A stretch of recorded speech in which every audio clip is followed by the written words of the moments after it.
భారతదేశంలో హైందవ ధర్మం ఎంతో గొప్పదని, ఈ ధర్మాన్ని పరిరక్షించుకోవటం మనందరి బాధ్యతని ఎమ్మెల్యే జోగురామన్న అన్నారు.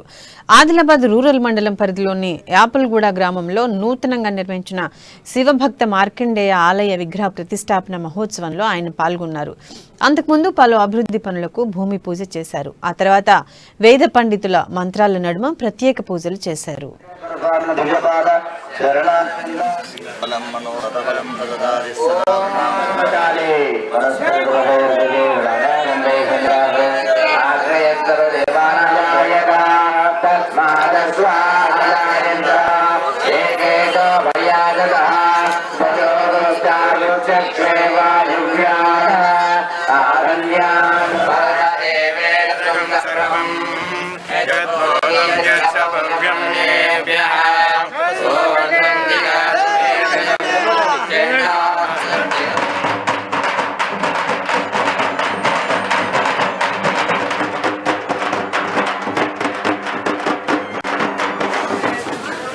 ఈ రోజు